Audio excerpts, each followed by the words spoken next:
Hello all, this is Anam.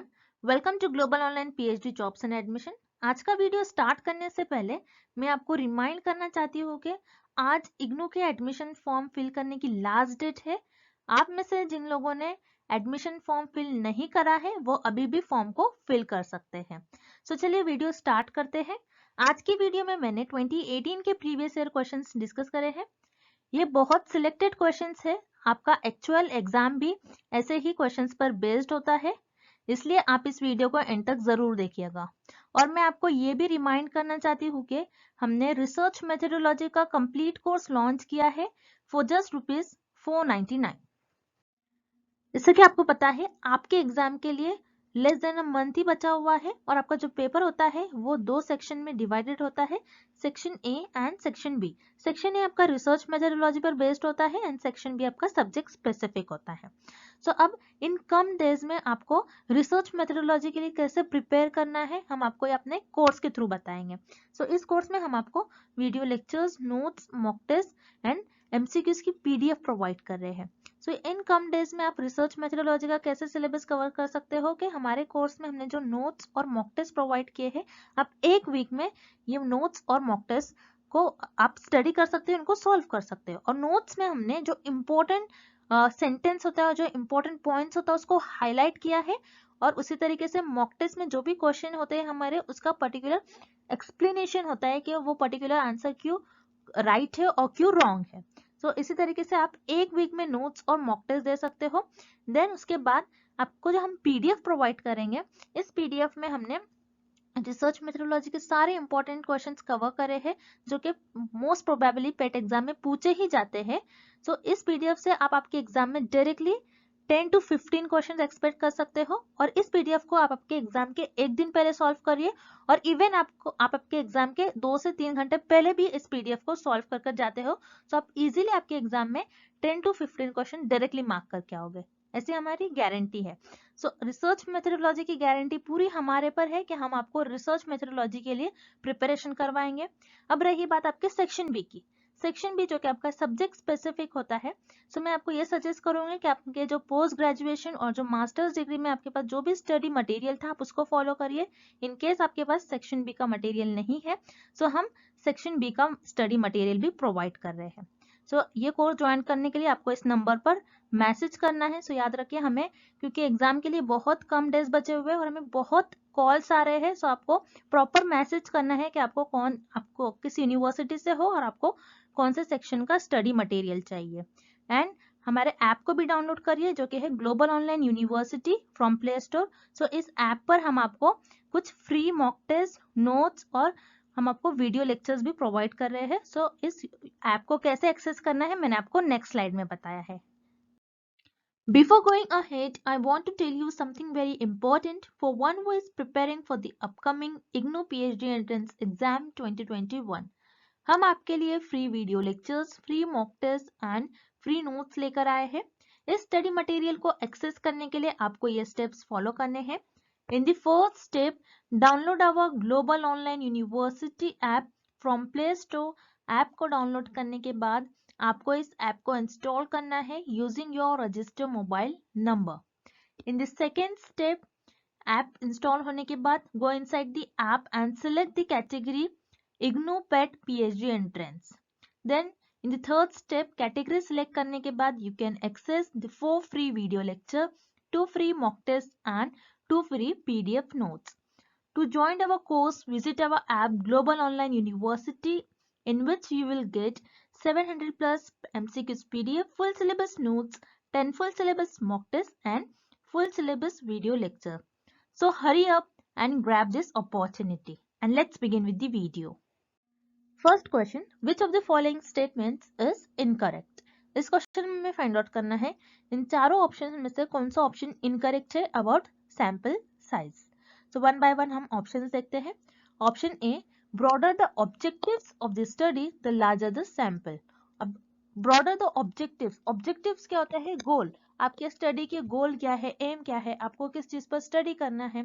तो जितना ज्यादा आपका एम होगा, जितना ज्यादा आप चीजों को मेजर करोगे, उतना ज्यादा आपका सैंपल लार्ज होगा। क्योंकि मान लो अगर आप बहुत सारी चीजें अपने पॉपुलेशन, आप चाहते हैं कि मैं बहुत सारी चीजें अपने स्टडी में मेजर करूं, तो आपको उतना ज्यादा आपका सैंपल साइज लार्ज लेना पड़ेगा, तभी आपके जो रिजल्ट आएंगे वो एक्यूरेट आएंगे। दैट्स वाई पर आपका ऑप्शन ए करेक्ट हो जाएगा about sample size. Then option B, higher the heterogeneity of population the larger the sample size. So यहाँ पर आपको ऑप्शन बी भी करेक्ट हो जाएगा, बिकॉज जितना ज्यादा आपके पॉपुलेशन हेट्रोजीनियस होंगी उतना ज्यादा आपको सैंपल साइज लार्ज लेना पड़ेगा। अब हेट्रोजेनिटी मतलब जैसे हो सकता है आपकी जो पॉपुलेशन है उसमें फीमेल्स है, मेल्स है, चिल्ड्रन है, हर एक एज ग्रुप के लोग हैं और सबकी कैरेक्टरिस्टिक्स अलग है, तो आपको जो आपका सैंपल लेना होगा वो ज्यादा लेना होगा, आपके सैंपल का साइज उस केस में ज्यादा होगा, बिकॉज हर एक एज ग्रुप के लोग पर आपको स्टडी करना है। दैट्स वाई यहाँ पर आपको ऑप्शन बी भी करेक्ट हो जाएगा, बिकॉज जितनी ज्यादा आपकी पॉपुलेशन हेट्रोजीनियस होंगी उतना ज्यादा आपको सैंपल्स का साइज लार्ज लेना पड़ेगा। सो यहाँ पर आपका ऑप्शन बी भी करेक्ट है अबाउट सैंपल साइज। देन हम पहले ऑप्शन डी देखते हैं। The greater the confidence level desired the greater the sample size. मतलब आपको ये चाहिए कि मेरा रिजल्ट जो आ रहा है, रिजल्ट मेरा एक्यूरेट आए, रिजल्ट पर आपको फुल कॉन्फिडेंस है अगर, तो उस केस में आपको जो आपका सैंपल साइज होगा वो आपको ग्रेटर बड़ा लेना पड़ेगा, तभी आपके जो रिजल्ट आएंगे आप बोलोगे कि मेरे रिजल्ट हो सकते हैं 90% करेक्ट है, अगर आपका सैंपल साइज ग्रेटर होगा, लार्जर होगा तो। सो यहाँ पर आपको ऑप्शन डी भी करेक्ट है। Then option C, lesser error desire the sample size, lesser the sample size मतलब आपके जो स्टडी है उसमें अगर आपको कम एरर चाहिए तो आपका सैंपल साइज यहाँ पर स्मॉल होना चाहिए क्या? नहीं, बिकॉज अगर आपको आपके स्टडी में एरर्स कम चाहिए तो उतना ज्यादा आपको सैंपल साइज रखना पड़ेगा, अगर जितना ज्यादा आपका सैंपल साइज होगा उतने एक्यूरेट आपके रिजल्ट होंगे, अगर जितना कम आपका सैंपल साइज होगा हो सकता है कि ज्यादा एरर होने के चांसेस हो। दैट्स व्हाई यहाँ पर आपका ऑप्शन सी इनकरेक्ट है अबाउट सैंपल साइज, और आपको इस क्वेश्चन में भी यही पूछ रहा है कि कौन सा ऑप्शन इनकरेक्ट है about sample size. That's why यहाँ पर आपका करेक्ट ऑप्शन हो जाएगा option C, the lesser error desire lesser the sample size. Next, the value of Karl Pearson's coefficient of correlation can not be. इस question में हमें find out करना है कि कोरिलेशनल रिसर्च में एक कोएफिशिएंट होता है जिसे कहते हैं कार्ल पियर्सन्स कोएफिशिएंट। सो कार्ल पियर्सन्स कोएफिशिएंट की वैल्यू इन सारे ऑप्शन में से कौन सी वैल्यू नहीं हो सकती, यह हमें फाइंड आउट करना है। सो रिमेंबर, कोरिलेशनल रिसर्च में जो कोएफिशिएंट होता है जिसे हम कहते हैं कार्ल पियर्सन्स कोएफिशिएंट, सो कार्ल पियर्सन्स कोएफिशिएंट की वैल्यू -1 से +1 के बीच में लाई करती है। अगर मान लो आपके कार्ल पियर्सन्स कोएफिशिएंट की वैल्यू -1 है, दैट मीन्स आपके कोरिलेशनल रिसर्च में जो वेरिएबल है वो परफेक्ट नेगेटिव कोरिलेटेड होंगे। अगर मान लो आपके कार्ल पियर्सन्स कोएफिशिएंट की वैल्यू +1 है तो आपके जो कोरिलेशनल रिसर्च में जो वेरिएबल्स होते हैं वो परफेक्ट पॉजिटिव कोरिलेटेड होंगे। और अगर आपके कार्ल पियर्सन्स कोएफिशिएंट की वैल्यू 0 है, मतलब there is no relationship between the variables in correlational research. तो आपको याद रखना है आपकी कार्ल पियर्सन्स कोएफिशिएंट की वैल्यू -1 से +1 के बीच में लाई करती है। अगर आपकी कार्ल पियर्सन्स कोएफिशिएंट की वैल्यू -1 है, that means variables are perfect negative correlated. अगर आपके कार्ल पियर्सन्स कोएफिशिएंट की वैल्यू +1 है, दैट मीन्स जो वेरिएबल्स है वो परफेक्ट पॉजिटिव कोरिलेटेड है। और अगर आपके कार्ल पियर्सन्स कोएफिशिएंट की वैल्यू 0 है, दैट मीन्स उस केस में वेरिएबल्स के बीच में कोई रिलेशन नहीं होगा। तो आपको ये याद रखना है, this is very important question.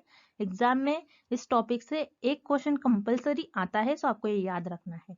अब हम ऑप्शंस की तरफ चलते हैं। Option A +-1, yes, Karl Pearson coefficient की वैल्यू -1 से +1 के बीच में लाई करती है, दैट्स व्हाई आपका ऑप्शन ए करेक्ट हो जाएगा।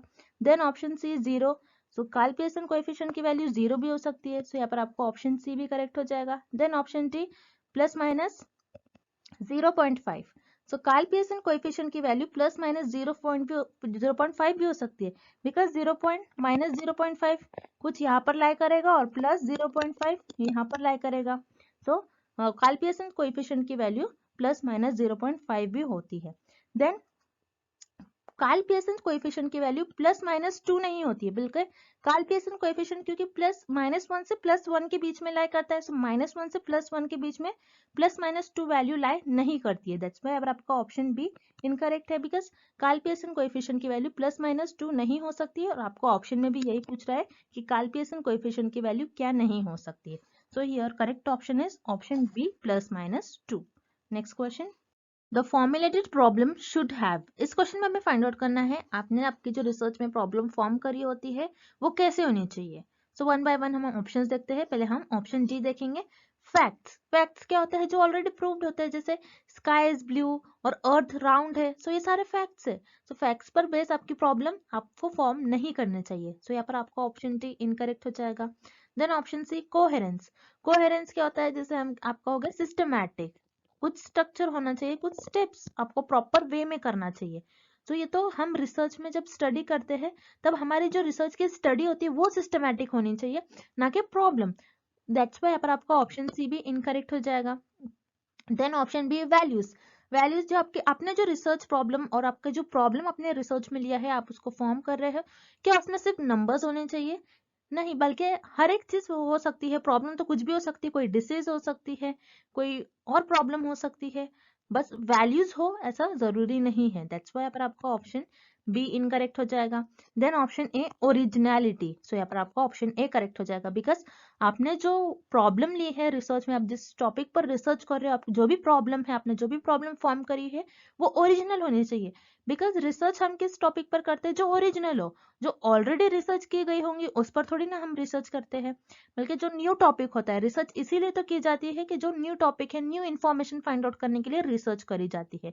तो आपका जो प्रॉब्लम है, आपने जो भी प्रॉब्लम रिसर्च में फॉर्म करा है वो ओरिजिनल होनी चाहिए. दैट्स व्हाई यहाँ पर आपका करेक्ट ऑप्शन हो जाएगा ऑप्शन ए ओरिजिनलिटी. नेक्स्ट.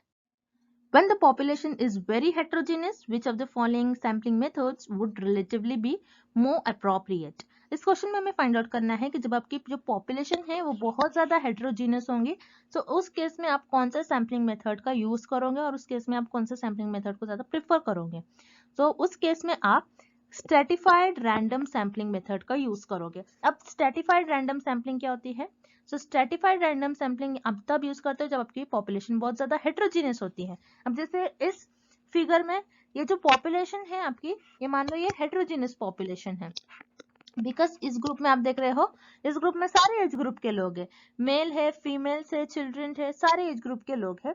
तो ये हेटेरोजीनियस पॉपुलेशन हो गई. अब रिसर्चर ने क्या किया? इस हेटेरोजीनियस पॉपुलेशन को होमोजीनियस ग्रुप्स में डिवाइड कर लिया.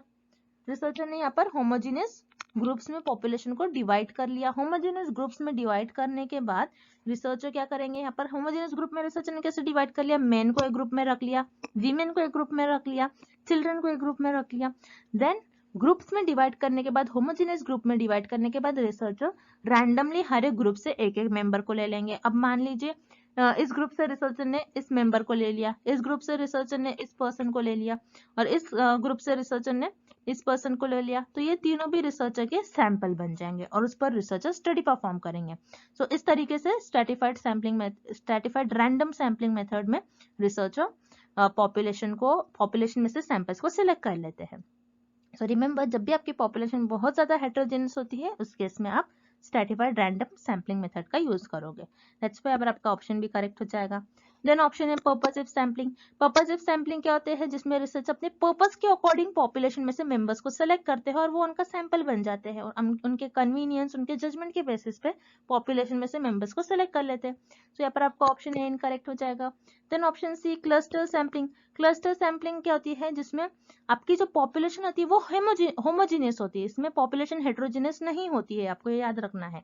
तो क्लस्टर सैम्पलिंग में पॉपुलेशन जो है वो होमोजीनियस होती है, फिर रिसर्चर्स को ग्रुप्स में डिवाइड कर लेते हैं और वो पूरे ग्रुप को as it is randomly select करते हैं और वो उनका सैंपल बन जाता है और उस पर रिसर्चर रिसर्च परफॉर्म करते हैं. सो यहाँ पर क्लस्टर सैम्पलिंग में पॉपुलेशन होमोजीनियस होती है. दैट्स व्हाई यहाँ पर आपका ऑप्शन सी इनकरेक्ट हो जाएगा. Then option D incidental sampling. Incidental sampling जिसको आप एक्सीडेंटल सैम्पलिंग भी कहते हो. अब एक्सीडेंटल सैम्पलिंग क्या होती है? जिसमें रिसर्चर डायरेक्टली मार्केट प्लेस पर जाते हैं. मान लीजिए ये मार्केट में बहुत ज्यादा यूज करा जाता है. आपको याद रखना है एक्सीडेंटल सैम्पलिंग और इंसिडेंटल सैम्पलिंग, ये दोनों भी, जिसको हम दोनों भी एक ही होती है. तो ये दोनों भी सैम्पलिंग में रिसर्चर मार्केट प्लेस पर ज्यादा होती है, मार्केटिंग में ज्यादा यूज करी जाती है सैम्पलिंग. अब मान लीजिए एक रिसर्चर है, वो मार्केट प्लेस में गया और रिसर्चर ने ये देखा कितने लोग डव सोप यूज कर रहे हैं। सो रिसर्चर हर एक पर्सन से जाकर डेटा को कलेक्ट करेगा। सो एक्सीडेंटल सैम्पलिंग ये जो होती है आपकी नॉन प्रोबेबिलिटी सैम्पलिंग होती है। सो इसमें अब पॉपुलेशन में से रिसर्चर जो जिनसे इंफॉर्मेशन चाहिए उनको वो खुद जाकर रिसर्च अपनी कन्वीनियंस की बेसिस पर सैंपल सेलेक्ट कर लेगा। सो यहाँ पर आपका ऑप्शन डी भी इनकरेक्ट हो जाएगा। So here correct option is option B stratified random sampling. So remember जब भी आपकी पॉपुलेशन बहुत ज्यादा हेट्रोजीनियस होगी उस केस में आप स्ट्रेटिफाइड रैंडम सैम्पलिंग का यूज करोगे।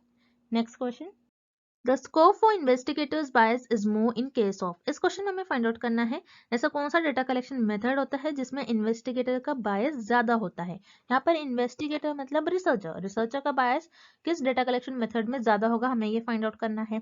सो यहाँ पर हम ऑप्शंस देखते हैं। ऑप्शन ए क्वेश्चनर। क्वेश्चनर क्या होता है, एक लिस्ट ऑफ क्वेश्चन होती है जिसमें रिसर्चर सारे क्वेश्चन देते हैं और रिस्पोंडेंट्स उन क्वेश्चंस का आंसर करते हैं। सो क्वेश्चनर में रिसर्चर का ज्यादा बायस नहीं होगा, लेकिन याद रखिए क्योंकि क्वेश्चन स्केड्यूल, इंटरव्यू, ऑब्जर्वेशन ये सारे रिसर्चर परफॉर्म करते हैं और रिस्पोंडेंट्स को रिसर्चर ही क्वेश्चन प्रोवाइड करे। तो थोड़ा बहुत तो रिसर्चर का हर एक मेथड ऑफ डेटा कलेक्शन में थोड़ा बहुत तो रिसर्चर का बायस होगा, लेकिन इस क्वेश्चन में हमको मोर सबसे ज्यादा बायस किस डेटा कलेक्शन मेथड में होगा हमें ये फाइंड आउट करना है। सो क्वेश्चन में रिसर्चर का बायस ज्यादा नहीं होगा, दैट्स व्हाई पर आपका ऑप्शन ए इनकरेक्ट हो जाएगा। Then option B schedule and option C is interview. So schedule और इंटरव्यू दोनों भी सेम ही होते हैं बट थोड़ा बहुत डिफरेंस होता है। जैसे इंटरव्यू में रिसर्चर क्वेश्चन पूछते हैं एक्सपर्ट से, उसी तरीके से स्केड्यूल में भी रिसर्चर क्वेश्चंस पूछते हैं जैसे कोई एक्सपर्ट्स हो गए, कोई डिसीज के एक्सपर्ट्स हो गए, उनसे इंटरव्यूज के थ्रू डेटा को कलेक्ट करते हैं। लेकिन स्केड्यूल में जो क्वेश्चन रिसर्चर पूछते हैं वो पहले से ही रिसर्चर डिसाइड कर लेते हैं, वो डिसाइडेड क्वेश्चंस होते हैं, और इंटरव्यू में रिसर्चर पहले से क्वेश्चन डिसाइड नहीं करते हैं। तो यहाँ पर ऑप्शन बी और सी दोनों भी इनकरेक्ट हो जाएंगे बिकॉज यहाँ पर रिसर्चर का ज्यादा बायस नहीं होंगे, रिसर्चर इस केस में ज्यादा बायस नहीं होंगे। Then option D observation. So observation में रिसर्चर, क्योंकि ऑब्जर्वेशन क्या होता है, रिसर्चर उस पर्टिकुलर एरिया में, उस पर्टिकुलर फील्ड में जाकर खुद ही लोगों को ऑब्जर्व करते हैं। सो ऑब्जर्वेशन में रिसर्चर ज्यादा बायस हो सकता है क्योंकि रिसर्चर हो सकता है कुछ इंफॉर्मेशन फील नहीं करे, कुछ ऑब्जर्वेशंस को इग्नोर कर दे, जो भी चल रहा है उसको इग्नोर कर दे, कुछ लिखे कुछ नहीं लिखे इंफॉर्मेशन। सो ऑब्जर्वेशन में रिसर्चर का हो सकता है कि ज्यादा बायस होने का चांस हो। अब जैसे ऑब्जर्वेशन में मान लीजिए रिसर्चर ने एक रियल लाइफ इन्वायरमेंट में जाकर कुछ लोगों को ऑब्जर्व किया। जैसे यहाँ पर ये रिसर्चर है और रिसर्चर मंकीज लोगों को, यहाँ पर जो मंकीज है इनको ऑब्जर्व कर रहे हो, वो कैसा बिहेव करते हैं आपस में, उनका कैसा बिहेव होता है, वो कौन से उनके हैबिट कैसा होता है, वो कैसा बिहेव करते हैं, वो कैसे चलते हैं, उनको ऑब्जर्व कर डेटा कलेक्ट कर रही है। सो इस केस में रिसर्चर क्या कर रहे हैं, उनके नेचुरल इन्वायरमेंट में जाकर बस उनको दूर से देखकर उनको ऑब्जर्व कर डेटा को कलेक्ट कर रहे हैं। सो हो सकता है इस केस में कुछ उनके जो बिहेवियर है वो रिसर्चर लिखना नहीं लिख पाए, कुछ इग्नोर कर दे। सो यहाँ पर ऑब्जर्वेशन मेथड में रिसर्चर का जो बायस है वो ज्यादा हो सकता है, दैट्स व्हाई पर आपका करेक्ट ऑप्शन हो जाएगा option D observation. Next, the most commonly used statistical average. इस क्वेश्चन में हमें फाइंड आउट करना है कि हम स्टैटिस्टिकल एवरेज मोस्ट कॉमनली कौन सा यूज करते हैं, कौन सा स्टैटिस्टिकल एवरेज यूज करते हैं। तो वो यूज करते हैं हम अरिथमेटिक एवरेज। अरिथमेटिक एवरेज जिसे हम कहते हैं मीन बी, जैसे हम कहते हैं, जैसे मान लो कोई पॉपुलेशन है उस पर रिसर्चर स्टडी कर रहे हैं, तो यहाँ पर रिसर्चर देखेंगे ये जो पर्टिकुलर सिटी है उसमें कितने लोग लिटरेट है, कितने लोग पढ़े लिखे हैं, तो ये देखना है। तो रिसर्चर ने ये देखा कि यहाँ पर जो लोग हैं वो 90% लोग लिटरेट है, मीन्स 90% लोग एजुकेटेड है, पढ़े लिखे हैं। तो इससे ये अंदाजा लग जाएगा कि ये सिटी में ज्यादातर लोग जो है वो पढ़े लिखे हैं। तो मीन जो है बहुत ज्यादा कॉमनली यूज होने वाला स्टैटिस्टिकल टूल है। तो रिमेंबर सबसे common measure of central tendency भी जो है वो मीन है। सो सेंट्रल टेंडेंसी बहुत इंपॉर्टेंट टॉपिक होता है रिसर्च में, मैंने उस पर भी लेक्चर लिया है, आप उसको जाकर देखिए। उस टॉपिक से एग्जाम में कंपलसरी एक या फिर 2 क्वेश्चन आपको देखने मिलेगा। तो रिमेंबर अरिथमेटिक एवरेज जिसे हम मीन भी कहते हैं, ये बहुत ज्यादा यूज होने वाला स्टैटिस्टिकल टूल है और ये सबसे common measure of central tendency भी है, दैट्स व्हाई पर आपका करेक्ट ऑप्शन हो जाएगा option A arithmetic average. Next, score for non-response by respondents would be higher in case of A and. इस क्वेश्चन में हमें फाइंड आउट करना है ऐसा कौन सा डेटा कलेक्शन मेथड होता है जिसमें जो रिस्पोंडेंट्स है, जो रिस्पॉन्स कर रहा है, वो हो सकता है वो रिस्पॉन्स ना करे। ऐसा कौन सा डेटा कलेक्शन मेथड है, हमें ये फाइंड आउट करना है कि जिसमें चांसेस हो ज्यादा कि रिस्पोंडेंट्स रिस्पॉन्स नहीं करे वो कौन सा मेथड होगा। तो हम वन बाय वन ऑप्शन देखते हैं। Option A schedule and option B is interview. So schedule और इंटरव्यू में एक स्केड्यूल पे एक इंटरव्यू की तरह होता है, जिसमें जैसे मैंने आपको बताया है रिसर्चर पहले से डिसाइड कर लेते वो कौन से क्वेश्चन पूछने वाले हैं रिस्पोंडेंट से। तो यहाँ पर जो रिस्पोंडेंट है वो जो रिसर्चर क्वेश्चन पूछते हैं, रिस्पोंडेंट उसका आंसर कर रहे हैं। तो यहाँ पर जो रिस्पोंडेंट्स है उनका जो रिस्पॉन्स है वो रिस्पोंडेंट्स रिस्पॉन्स देंगे ही। ओके, दैट्स वाई पर आपका ऑप्शन ए और बी दोनों भी इनकरेक्ट हो जाएगा। Then option D is observations. Observation क्या होता है, जिसमें रिसर्चर खुद ऑब्जर्व करता है। तो रिसर्चर खुद ऑब्जर्व कर रहा है, तो यहाँ पर ऑब्जर्वेशन में सारा रोल रिसर्चर का है। और जो ऑब्जर्व कर रहे हैं मतलब जो भी पर्सन को रिसर्चर ऑब्जर्व करेंगे, जो भी एनिमल्स को ऑब्जर्व करेंगे, सो वो रिस्पॉन्स तो करते हैं। वो जब जो रिस्पॉन्स कर रहे हैं उसी के थ्रू तो रिसर्चर उनको ऑब्जर्व कर रहे हैं। सो ऑब्जर्वेशन में रिस्पोंडेंट जो है उनका रिस्पॉन्स होगा। दैट्स वाई पर आपका ऑप्शन डी भी इनकरेक्ट हो जाएगा। देन यहाँ पर आपको ऑप्शन सी करेक्ट हो जाएगा, क्वेश्चनर। क्योंकि क्वेश्चनर में क्या होता है, एक लिस्ट ऑफ क्वेश्चंस होते हैं जिसमें रिसर्चर पहले सब एक लिस्ट में क्वेश्चंस प्रोवाइड कर लेते हैं और रिस्पोंडेंट को देते हैं और रिस्पोंडेंट वो क्वेश्चन फिल करते हैं। कभी कभार आपने ये भी देखा होगा, आपने मान लीजिए कोई जो शॉपिंग वेबसाइट है वहां से आपने कुछ प्रोडक्ट परचेस किया है। तो प्रोडक्ट परचेस करने के बाद आपके स्क्रीन पर एक फॉर्म दिखता है कि आपको कैसा लगा हमारा प्रोडक्ट। जो फीडबैक होता है, एक फीडबैक ये रहता है, लिस्ट होती है जिसमें आपको उनके सारे क्वेश्चंस का आंसर करना होता है। तो आप कभी कभार क्या कर देते हो, उसको इग्नोर कर देते हो। सो क्वेश्चनर एक ऐसा डेटा कलेक्शन मेथड है जिसमें रिस्पोंडेंट रिस्पॉन्स कर नहीं करते, समटाइम्स इग्नोर कर देते हैं। सो यहाँ पर क्वेश्चनर में रिस्पोंडेंट्स का ज्यादा चांस होगा कि वो रिस्पॉन्स नहीं करे। सो यहाँ पर आपका ऑप्शन सी करेक्ट हो जाएगा, questionnaire. Next, which of this statements is true. इस क्वेश्चन में हमें 4 ऑप्शंस गिवन है और हमें फाइंड आउट करना है कि कौन सा स्टेटमेंट करेक्ट है अबाउट वैलिडिटी एंड रिलायबिलिटी। अब आपको ये दोनों भी समझना होगा, ये टर्म्स क्या होते हैं, वैलिडिटी क्या होता है पहले हम वो देखते हैं। अब मान लीजिए आपका जो एक्चुअल वेट है, आपका एक्चुअल वेट है 60 और आपने वेइंग मशीन में वेट किया, आपने वेइंग मशीन में वेट किया और आपका वेट 60 आ रहा है। दैट मीन्स आपकी जो वेइंग मशीन है वो है वैलिड। अब उसको कहोगे वैलिड। अगर आपका एक्चुअल में वेट 60 आ रहा है और आपने वेइंग मशीन में वेट करा और आपका वेट 55 आ रहा है, तो उस केस में आप कहोगे आपकी जो वेइंग मशीन है वो वैलिड नहीं है, बिकॉज वो एक्यूरेट मेजर नहीं कर रही है आपका वेट। देन रिलायबल क्या होता है, रिलायबिलिटी क्या होता है, अब मान लीजिए आपका वेट जैसे एक्चुअल में 60 है। ओके, आपका वेट एक्चुअल में 60 है और आपने वेट किया वेइंग मशीन में, तो आपने एक बार वेट किया आपका 55 आया, लेकिन आपने फिर दूसरी बार वेट किया आपका 55 आया, आपने तीसरी बार वेट किया आपका 55 आया। इस केस में आपकी जो वेइंग मशीन होगी वो रिलायबल तो होगी, बट क्योंकि आपका एक्चुअल वेट 60 है और वो 55 बता रही है मशीन, दैट्स व्हाई यहाँ पे जो आपका जो मशीन है वो रिलायबल तो होगी लेकिन इस केस में वो वैलिड नहीं होगी। सो रिलायबल क्या होता है, अगर आपने या कुछ एक्सपेरिमेंट परफॉर्म कर रहे हो, आप कुछ टेस्ट कर रहे हो, आपने बार बार उसको मेजर किया और बार बार मेजर करने पर सेम रिजल्ट आ रहा है। जैसे आपने अपने यहाँ पर वेट आपने 3 बार मेजर किया और तीनों भी बार 55 आ रहा है, दैट मीन्स आपकी जो वेइंग मशीन है वो रिलायबल है लेकिन वैलिड तो नहीं है। सो वैलिडिटी और रिलायबिलिटी में यही डिफरेंस होता है और आपको ये पता होना चाहिए, this is very important concept. अब वन बाय वन हम ऑप्शन देखते हैं। Option A, a measuring instrument that is valid need not to be reliable. So यहाँ पर क्या बता रहा है ऑप्शन ए, कि अगर आपकी जो इंस्ट्रूमेंट है आप जिससे मेजर कर रहे हो वो अगर आपकी वैलिड है तो वो रिलायबल नहीं होंगी। ऐसा नहीं है, अगर आपके जो मशीन वैलिड है वो हो सकता है कि वो रिलायबल भी हो। अगर आपकी एक मशीन वैलिड है तो वो ऑब्वियसली रिलायबल होगी। आपको ये रिलेशन याद रखना है, अगर आपकी वेट मशीन वैलिड होगी, अगर आपकी जो मशीन है जो इंस्ट्रूमेंट है अगर वो वैलिड है देन वो रिलायबल भी होगा। देन यहाँ पर आपका ऑप्शन ए इनकरेक्ट है।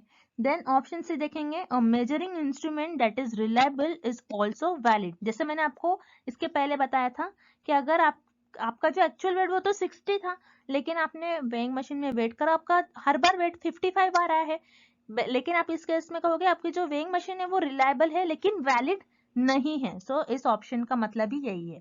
सो यहाँ पर आपका ऑप्शन सी इनकरेक्ट हो जाएगा, बिकॉज जब भी आपकी जो मशीन है अगर वो रिलायबल है तो वो वैलिड नहीं होगी। ओके, ये आपको याद रखना है। तो ऑप्शन बी क्या है आपका, अ measuring instrument that is valid is always reliable. तो यहाँ पर आपका ऑप्शन बी करेक्ट हो जाएगा। अगर आपकी जो मशीन है, वेइंग मशीन है, अगर वो वैलिड है तो वो ऑब्वियसली रिलायबल भी होगी। तो यहाँ पर आपका ऑप्शन बी करेक्ट हो जाएगा। अ measuring instrument that is valid is always reliable. Next, the facts, figures and other relevant material serving as a basis for a study is called। इस क्वेश्चन में हमें फाइंड आउट करना है ऐसा कौन सा ऑप्शन होता है जिसमें फैक्ट्स, फिगर्स और अदर रिलेवेंट मटेरियल भी प्रेजेंट होते हैं जिसके बेसिस पर आप स्टडी करते हो। वो कौन सा ऑप्शन होगा, हमें ये फाइंड आउट करना है। सो वन बाय वन हम ऑप्शन देखते हैं। Option a sample. सैंपल से अगर सैंपल आप परफॉर्म कर रहे हो, सैम्पलिंग ले रहे हो, सैम्पलिंग टेक्निक यूज कर रहे हो, आप सैंपल चूज कर रहे हो, तो सैंपल से मिलने वाला डेटा उस पर आप स्टडी करते हो। सैंपल पर आप सैंपल, ये कोई सैंपल में फिगर, फैक्ट्स ये सब नहीं होते, बल्कि आप कोई पर्सन को सिलेक्ट करते हो। दैट्स व्हाई पर आपका ऑप्शन ए इनकरेक्ट हो जाएगा। Then option B method. Method क्या होता है, आप किस मेथड से डेटा को कलेक्ट करोगे। मेथड में क्या आपके फैक्ट्स और फिगर्स होते हैं क्या, नहीं। दैट्स व्हाई पर आपका ऑप्शन बी भी इनकरेक्ट हो जाएगा। Then option D theory. Theory किसको कहते हैं, जो ऑलरेडी प्रूव्ड हो। रिमेंबर, जब भी थ्योरी आता है, थ्योरी किसको कहते हैं, जो ऑलरेडी प्रूव्ड होती है। अगर जो ऑलरेडी प्रूव्ड है रिसर्च में, उस पर फिर से रिसर्च नहीं किया जाता है। रिसर्च में तो हर बार न्यू टॉपिक पर रिसर्च किया जाता है। दैट्स व्हाई पर आपका ऑप्शन डी भी इनकरेक्ट हो जाएगा। देन यहाँ पर आपका ऑप्शन सी गिवन है डेटा। सो यहाँ पर आपका ऑप्शन सी करेक्ट हो जाएगा। डेटा में क्योंकि फैक्ट्स, फिगर्स, हर एक चीज प्रेजेंट होते हैं और उस पर आप स्टडी करते हो, आपके पास डेटा अवेलेबल होता है और उस पर आप रिसर्च परफॉर्म करते हो। दैट्स व्हाई पर आपका करेक्ट ऑप्शन हो जाएगा option C data. Next, an example of non personal method of data collection is. इस क्वेश्चन में हमें फाइंड आउट करना है कि non personal method of data collection का एग्जाम्पल हमें किस ऑप्शन में गिवन है। अब रिमेंबर, डेटा कलेक्ट करने के लिए आप दो वे से डेटा को कलेक्ट कर सकते हैं। एक होता है पर्सनल और सेकेंड होता है नॉन पर्सनल। अब पर्सनल क्या होता है, जिसमें आप फेस टू फेस रिस्पोंडेंट से इंटरेक्ट करते हो। जैसे फेस टू फेस इंटरव्यूज हो गए, इंटरव्यूज में आप रिस्पोंडेंट से क्वेश्चन पूछोगे और वो आंसर करेंगे, जिसमें फेस टू फेस इंटरव्यू हो सकता है। ग्रुप इंटरव्यू में आप 4 to 5 एक्सपर्ट्स के ग्रुप को इन्वाइट कर सकते हो और उनका रिस्पॉन्स ले सकते हो। सो ये भी group interview face to face होता है। Then option C schedule. Schedule भी एक इंटरव्यू होता है, बस इसमें आप पहले से डिसाइड कर लेते हो कि मैं कौन कौन से क्वेश्चन पूछूंगा। सो इंटरव्यू, ग्रुप इंटरव्यू या स्केड्यूल, ये आपके personal method of data collection का एग्जांपल होंगे। दैट्स व्हाई पर आपका ऑप्शन ए, बी और सी तीनों भी इनकरेक्ट हो जाएगा। Then option D telephone interview. Telephone interview जिससे आप फेस टू फेस इंटरेक्ट नहीं करोगे रिस्पोंडेंट से, आप टेलीफोन पर, आप फोन पर इंटरेक्ट करो, फोन पर इंटरव्यू लोगे। सो ये आपका non personal method of data collection का एग्जांपल होगा। दैट्स व्हाई पर आपका करेक्ट ऑप्शन होगा option D telephone interview. And thank you for watching this video. Good luck with your preparations and press the bell icon to never miss any updates.